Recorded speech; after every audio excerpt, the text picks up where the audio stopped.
So I replayed Batman Arkham Origins, which at the time was a very underrated game. And it's now, this upcoming October, 10 years old, a decade. That is a long time and it makes me feel old.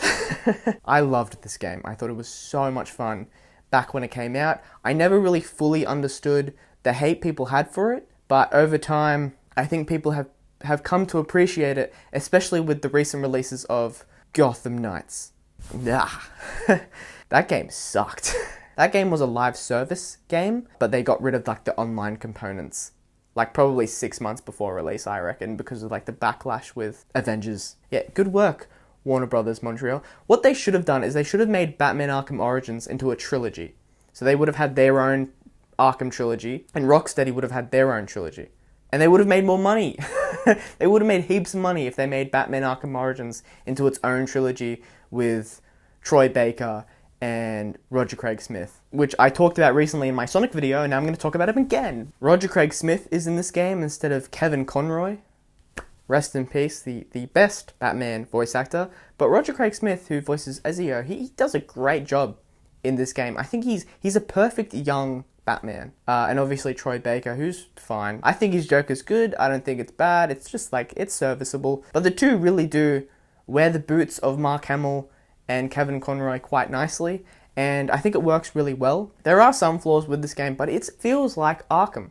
As soon as you press play and you're playing it, the music is so good. The Christmas theme, the snow, the vibe, the dun dun dun dun bum ba ba ba.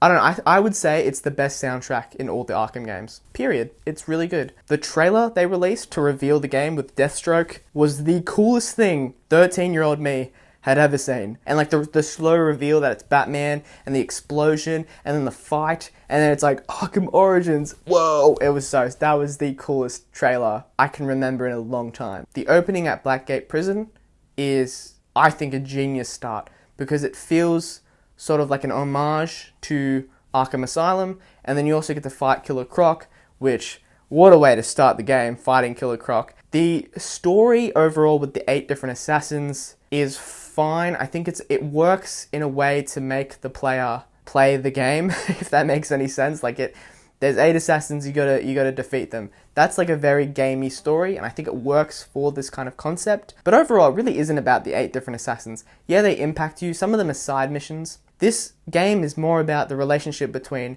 Batman and Joker, and their origins and how they connect, and what ends up becoming Arkham Asylum eventually, I think 8 years later. Because this game surprisingly goes into Joker's past and how he became the Joker, with you playing as the Red Hood, like literally. Like, whoa, okay, where's Joaquin Phoenix? That's my question. He's just running past, dancing on the stairs. It is a bit of a bummer that Black Mask kind of got like sidelined. He does have kind of a redemption in one of the side missions, but I think like leading up to this game, with Black Mask being the actual main villain, would have been much more interesting instead of Joker. A lot of this game's downfall, they did the exact same thing with Arkham Knight. So like, for example, the villain being someone else, and it's like, we all know that the Arkham Knight was Jason Todd. Come on, we all knew. One thing that this game does way better than Arkham Knight is the Deathstroke fight on Penguin's boat. It's probably one of the best boss battles in the Arkham series. It's not complicated, but it is, and it makes sense because it's a very physical fight. You're constantly thinking about blocking his attacks, but he attacks you more than once. I think he attacks you like around 4 times, and you have to block each attack. It's a really trippy fight. It's very surprising. I was just like, I don't know what I'm doing. I also like how in this game, Batman is constantly failing. He fails a little bit in the other games, but this one, he's really not that great at what he does. He also doesn't have a good relationship with Jim Gordon. That was one of my favorite parts of the story, with the Firefly mission on the bridge. I love bridges. I love fireflies. Put them together with a bit of Christmas music, bam, boom, bing, you have this game. That entire mission is probably the peak of this game. I thought it was a really good mission, the bridge, with you working with Jim to essentially figure out how to save all these people and not die, because, you know, you don't really want to die in a situation like that. But yeah, the relationship with Jim and how him and Batman slowly get along I thought that was really smooth. Also, the relationship with Alfred and Bruce, very sweet. Probably the strongest mold with the story. And like, there's references to Oracle, she's in the game. As most people have said, the open world is kind of meh in this game. It is very boring, and they do have half of the open world, which is the Arkham City map, which is really cool to see, like, before it's Arkham City, like an actual populated city. I think that's really cool. But the new map that they made is really boring. It's sort of goofy looking, and it's just very, like, when you're walking around the streets, it's very bland. Fortunately, the side missions are decent. The only one I had trouble with was the Deadshot one. The ending kept glitching out on me for some reason, but like, overall the side missions are very much worth doing. I think they're a lot of fun. I like how they focus on very minor villains. They don't focus on like the big ones like Poison Ivy or Mr. Freeze. They kind of focus on like really random ones like Anarchy. Who's Anarchy? Why is he in this? And they did such a good job that Arkham Knight has Anarchy's like coat and mask in its Gotham City facility. I'm making too many hand gestures. One thing that's a little bit disappointing in comparison to Arkham City, and Arkham Knight also has this as well, the Riddler trophies aren't that difficult. They're not Riddler trophies, they're data discs or whatever. A lot of them are just on rooftops or under a bridge.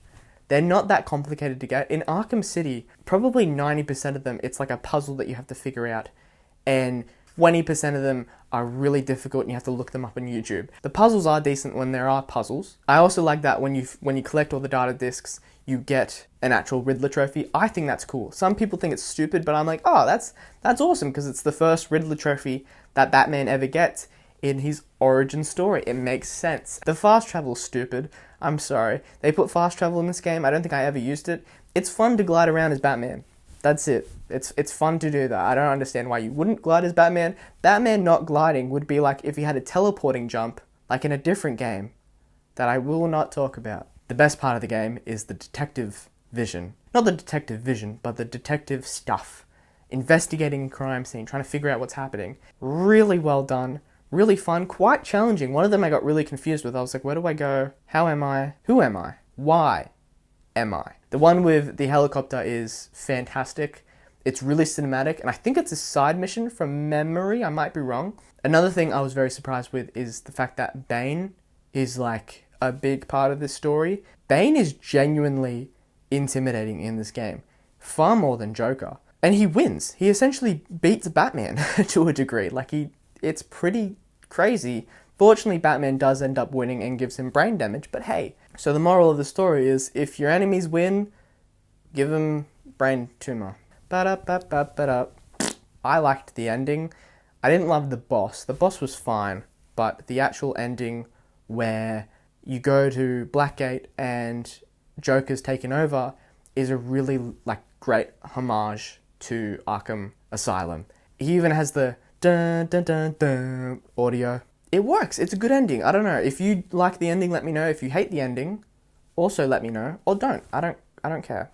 Oh, another thing that I don't think gets praised enough in this game is the interior level designs. So like the Gotham City Police Department, which then links up to the sewers, and like the bridge, that level, and Blackgate Prison, that level. Each of the levels are really well designed. I think they're on par with Arkham Knight and City. I don't really remember the level design from Gotham Knights. Another thing that the game doesn't fully do, as well as maybe the other Arkham games, is fully upgrade Batman. Obviously you get the electric gloves, which help you charge things, and I think the progression is nice, but you feel more powerful, especially in Arkham Knight when you got a tank. But in Arkham City, how you evolve in that game I think is a little bit more smoother, and I think the tools you get are a little bit more helpful. But overall, I think Arkham Origins has it was a good foundation, and they should have built on it, and they should have made their own Origin sequel. It would have made them more money. Let's be realistic. This game is constantly fresh. It feels good. It looks great, by the way. It's aged quite a lot. It is 10 years old now. But when I played it, I was like, I remember this game looked a lot better when I originally played it. And it was a looker when it came out. I remember it came out the same year as Assassin's Creed Black Flag. I liked it. I don't get the hate. Do you like it? Have you played it recently? It's 10 years old now. Happy birthday in October. Hopefully Warner Brothers Montreal puts their pants back on and makes something good, because they can make something good. They've proved it with this game. Yeah, let me know your thoughts below. I'm actually genuinely very curious. I would love to hear what people think. I'm going to be throwing batarangs outside as if they're boomerangs. Oh, that's the whole point of them. Batarang, boom. Thank you for watching. I appreciate you. Take care. See ya.